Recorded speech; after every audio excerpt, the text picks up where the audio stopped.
Всех приветствую, дорогие друзья, на канале Paykmaker. С вами, как всегда, я, Михаил.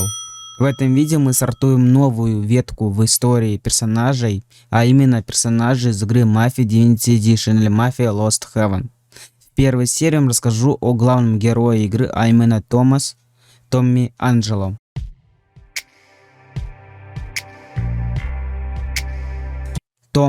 Томми Анджело, главный персонаж игры Mafia Lost Heaven и его ремейка Mafia Divinity Edition.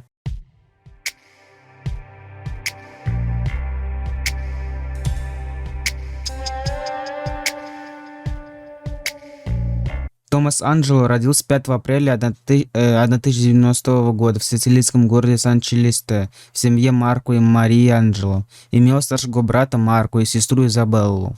До 4 лет жил вместе с семьей в лимоновой роще в Вильярии, недалеко от гавани города Мессина на Сицилии. Отец работал надсмотрщиком на плантации, но из-за долгов и потери дома семья Анджело пришлось мигрировать в США. Прибыв в Empire Bay и пройдя там миграционный осмотр, семья Анджело на поезде добирается до Лост-Хевена. Глава семьи начинает работать в порту, вплоть до своей смерти, примерно в 1919 году. Известно, что сам Томми долгое время работал дорожным рабочим по прокладке шоссе в Северных Штатах. Накопив средства, Том вернулся в Лост-Хевен и устроился на работу таксистом. В 1996 году, однако, в сентябре 1930 года его жизнь резко меняется. Он вынужден и неожиданно для себя начать карьеру мафиозо, впоследствии работать на преступный клан Дона Сальери. Однако из двух крупнейших мафиозных объединений на тот момент главенствующие в городе и враждующие между собой. Том становится главным участником и исполнителем во многих ключевых событиях деятельности группировки. Однако в ноябре 1938 года Томми в силу обстоятельств становится предателем, согласно мафиозному кодексу, дабы обезопасить себя и свою семью. Томми встречается с детективом и дает показания против всей криминальной семьи Сальери. На основании рассказа Тома детектив Норману последовательно строится повествование всего сюжета.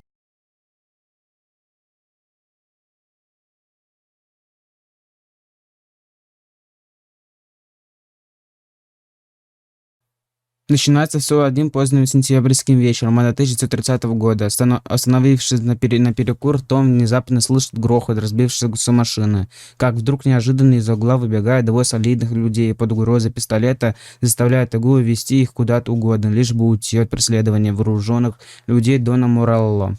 Тому приходится спасти их на своем малокоскоростном такси. Эти двое оказались людьми Сальери, Поли и Сэмом. В дальнейшем они становятся партнерами Тома. После спасения от погони Сэм... Компенсации за твои услуги и ремонт машины. Теперь мы в расчете. Этого должно хватить. Славно. Дон Сальери весьма тебе признателен за все. Если что-то понадобится, деньги в долг, хорошая работа. Только попроси.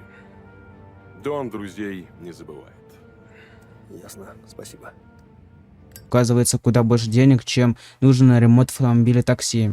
Тому предлагает стать гангстером в преступном клане Сальери, но он даже и не думает об этом, категорично не собирается и решил продолжить дальнейшую работу таксистом.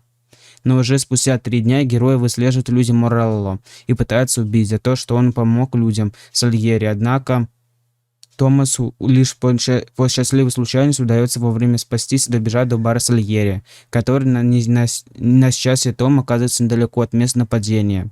Он обращается к Сальери за помощью и, не имея другого выбора, вынужден решать вступить в клан. Ведь мало того, что за все неприятности с гангстерами Том уволил хозяина таксопарка, где он работал, так еще и Морелло явно готов был довести месть Тома до конца.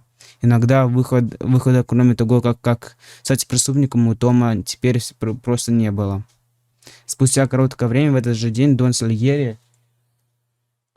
посвящает Тому свой клан и знакомит с его ключевыми фигурами. Первой проверкой Тома на верность боссу и профпригодность гангстерам становится порча машин людей Морелло и его бара. Успешно справившись с заданием, Томми становится членом клана, причем без всякого ритуала. по крайней мере, в игре не показан.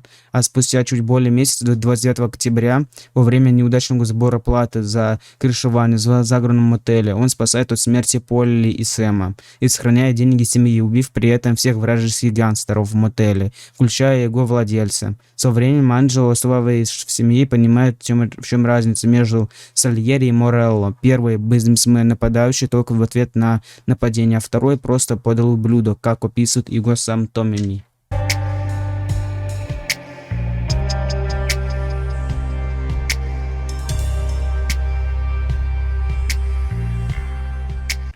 Постепенно Томми становится одним из самых лучших солдат Сальери. Ему начинают поручать все более сложные и важные и ответственные задачи. В ночь с 3 на 4 сентября 1932 года Тому приходится помочь Дону избавиться от ненужного конкурента в городских соревнованиях, автогонах, сломав ему машину с помощью одного крупного автомеханика в городе, а уже днем навязчиво принимать участие в этих автогонках вместе с искалеченного гонщика Сальери, который всегда ему приносил победу и денежное вознаграждение от ставки Дон на него. Томми тоже неожиданно для себя побеждает в автогонках и приносит много денег как Сальери, так и остальным людям, которые на него поставили деньги. С этого момента Том становится популярным как в сообществе мафии, так и во всем городе. Через чуть более 2 месяца после этого Томми влюбляется в дочь бармена Луиджи Сару, защитив ее поздним вечером 12 ноября от уличной шпаны, которая пристает к ней в переулке, отдает начало любовных отношений Сары и Тома. Тогда же и происходит формальное начало дружественной войны Сальери с Морелло. Этому косвенно служит как раз разборка Полли и Тома с этими самыми хулиганами, которые начали хозяйничать на территории Сальери и приставать к людям, которые доверяли Дону и находились под его защитой. На следующий день после нападения на Сару Сальери приказал Тому и Полли найти этих отморозков и преподать им хороший урок с помощью бейсбольных бит. Но найдя логов хулиганов, Том и Полли вынуждены убивать там всех хулиганов, так как те оказались им вооруженное сопротивление. Дальше я вам сюжет игры не буду спойлерить. Если вы не видели прохождение данного мафии, то в правом верхнем углу экрана будет ссылочка на прохождение данной мафии на моем канале. А дальше продолжим повествовать историю Томми и Анджело. Потому что если я продолжу дальше, будет идти повествование сюжета, которого вы можете посмотреть в правом верхнем углу экрана. Приглашаю вас посетить Бусти. Вы увидите закадровые смешные нелепые моменты и узнаете о планах канала.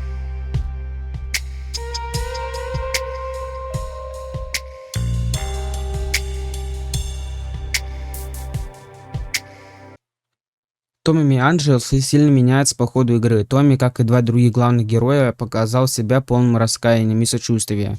Безжалостным, если потребуется. Совесть часто мучает Томми, когда ему приказывают казнить кого-то особенно, если это невиновный свидетель. Однако Томми редко колебается, убивая людей с той же жизни, что он и сам. Томми больше предан своим друзьям, чем семье Сальери. В целом, например, когда он трижды спасал Сэму жизнь и пощадил Фрэнка Коллетти из-за жены и дочери Фрэнка. Он также обезумел из-за смерти любовницы Серджио и мешает Полли застрелить официантку. И наоборот, он также способен на ужасные поступки, такие как разрядка магазина барабаном, почти безжизненного тела Морелло, поджег Серджио до смерти и расстрел несколькими человеками на похоронах. Он также опытный стрелок, что подтверждается его убийством Тернбулла. Томми был алкоголиком с 1932 года по 1935 год. Он очень защищает свою семью, как показано, когда он дает показания против Дона Сальери, мало бы заботиться о собственной безопасности. Рост Томми примерно 6 футов. Он преимущественно носит двухбортный костюм с красными галстуками, темным жилетом и пальто, а иногда и фетровую шляпу. Иногда он носит коричневую закрытую куртку, серой фетровой шляпой и брюками, а также типичную одежду синего воротничка в качестве водителя такси до его посвящения в семью. У него черные волосы и большую часть 1930-х годов он был чисто выбрит, но после освобождения из тюрьмы отрастил усы. Несмотря на то, что Томми родился на Сицилии, он очень мало говорит по-итальянски. Вполне вероятно, что эмигрирован из Италии в очень молодом возрасте. Он был очень ограниченным, первым языком, который его научили, был английский.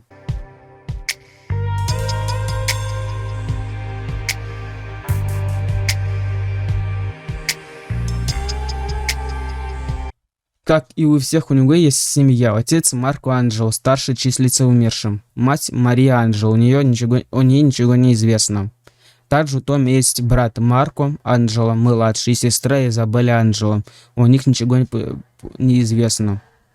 Сара Анджело, жена, дочь Луиджи Марино, и сам Луиджи является тестем.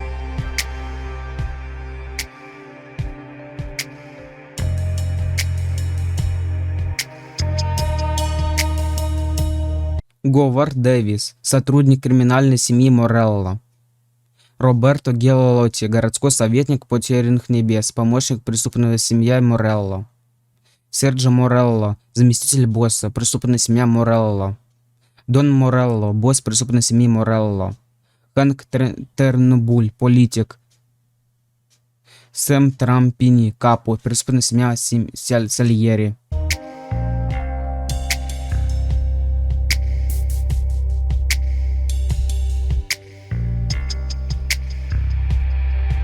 У Томми был поверхностный опыт работы с огнестрельным оружием на ярмарке, о чем он упомянул Винченцо во время обычной рутины. Томми Анджело — единственный главный герой в серии «Мафии», смерть которого подтверждена. Вито Скалетто и Линкольн Клей оба могут умереть в конце «Мафии 3», в зависимости от выбора игроков, но это не обязательно.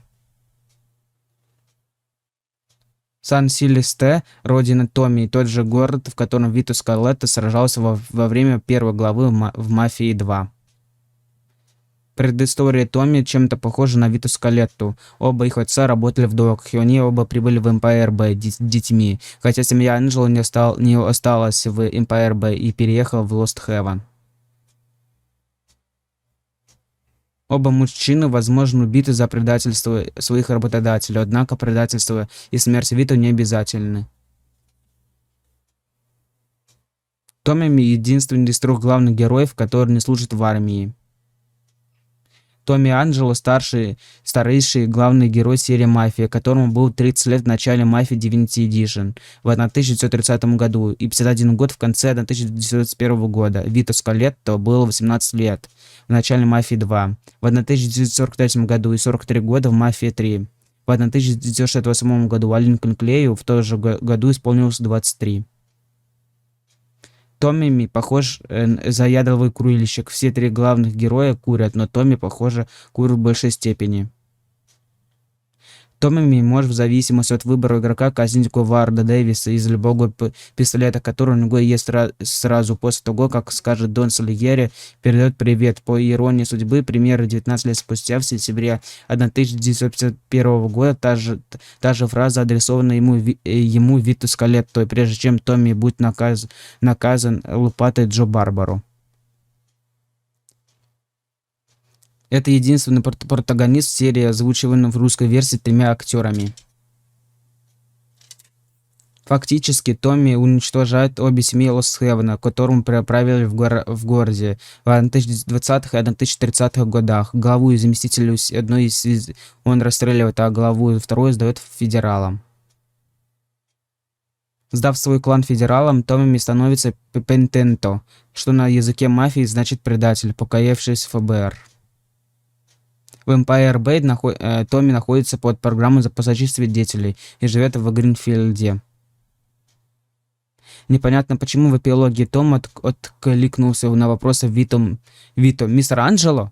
Ведь, по его словам, Норману сменил ему документы, из чего следует, что и имя тоже. Возможно, он сделал это по наивности, полагая, что Сальери боятся уже нечего. С другой стороны, в отличие от второй части, в эпилоге первой игры Вито и Джо одеты в официальные костюмы, и Том мог принять их за федеральных агентов. А в ремейке показано, что Том сообразил, что за ними пришли, и принимает Джо одетого и принимает свою смерть с открыванием «да» на заданный ему вопрос. Цитаты Тома из показанных против Сальери на суде неоднократно появляются на заставочных экранах «Мафии 2». В молодости Томми похож на Вито. Возможно, модель Вито была изменена моделью Томми. Несмотря на то, что Том спасал Сэма много раз, он не сдружился с ним так же тесно, как с Полли. В «Мафии 2» в главе «Наш друг» Вито Скалетто говорит с Генри Томасино, что за работу в семье платят куда больше, чем какому-то таксисту, что, очевидно, является отсылкой на Томми. В американскую комедию «Анализируя это» главным героем посещают похороны члена мафии Нью-Джерси по имени Томми Ангел. По словам Пола Витте и персонажа Роберта Де Ниро, Том хотел исповедаться федеральному прокурору, но его дважды сбил грузовик во время убийства Томми Анджело, который также исповедовался детективу. Киллеров двое, и один из них убивает героя при помощи дробовика, который намного мощнее пистолета или автомата, среднюю удару грузовика по сравнению с ударом легкого автомобиля. В течение всего игрового процесса можно наблюдать, что Томми курит, но факт в том, что он не докурил ни одной сигареты, и судя по пачке сигарет, которому можно увидеть у Томми в руке, он курит Мальборо. В ремейке он курит уже сигареты Big Break Tobacco. Как и все остальные персонажи игры, абсолютно не умеет плавать и погибает мигом, если упадет в реку. Бета-версия Томми почти не отличается от финальной версии, но выглядит гораздо старше и был похож на Макса Пейна, главного героя игры Макс Пейн, который в свою очередь срисован с Сэма Лейка. Выход Mafia Divinity Edition состоялся 25 сентября, в день смерти Томми Анджело. В издании Definite Edition внешность Томми слегка изменилась. Вместо полной седины он получил черный цвет волос и усов с некоторой сединой. И на этом история про Томми Анджело подходит к концу. Всем спасибо за просмотр. Не забывайте выполнять действия, которые видите прямо сейчас на ваших экранах. А именно лайк, колокольчик и подписка на канал. С вами был Михаил с канала Фейкмейкер.